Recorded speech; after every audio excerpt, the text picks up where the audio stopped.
Hello friends, आज हम बात करने वाले हैं सबसे महत्वपूर्ण टॉपिक लोकसभा के बारे में। क्योंकि 17वीं लोकसभा हो चुकी है और वर्तमान में 18वीं लोकसभा के चुनाव संपन्न हो चुके हैं और जिसका आपको बेसब्री से इंतज़ार है वो चुनाव जो परिणाम है वो आज अभी कुछ हाल ही में घोषित होने वाले हैं। तो आज हम देखने वाले हैं लोकसभा के बारे में।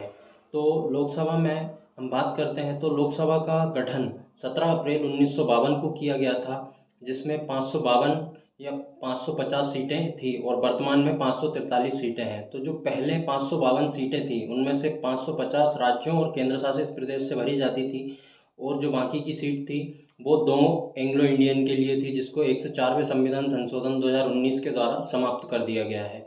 तो जो 550 सीटें बची थी उनमें से जो 530 सीटें हैं वो राज्यों से भरी जाती हैं और 20 सीटें यूटी से भरी जाती हैं।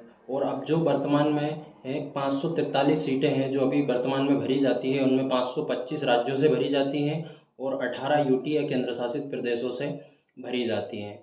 अब इसके बाद में हम देखते हैं कि लोकसभा का चुनाव होता है वो प्रत्यक्ष निर्वाचन के वयस्क मताधिकार के द्वारा होता है। आप लोग हाल ही में लोकसभा चुनाव में वोटिंग करके आए ही होंगे, जिसमें आप लोगों ने देखा ही होगा।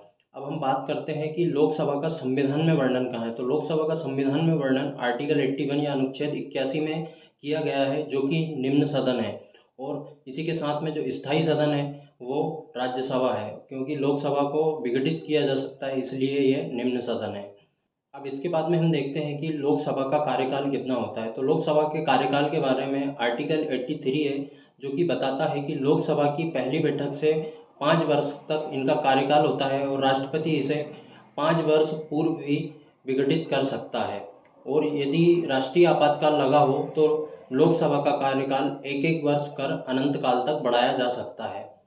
तो यह लोकसभा के बारे में बेसिक डिटेल थी। वीडियो अच्छी लगी हो तो लाइक करें। Thank you.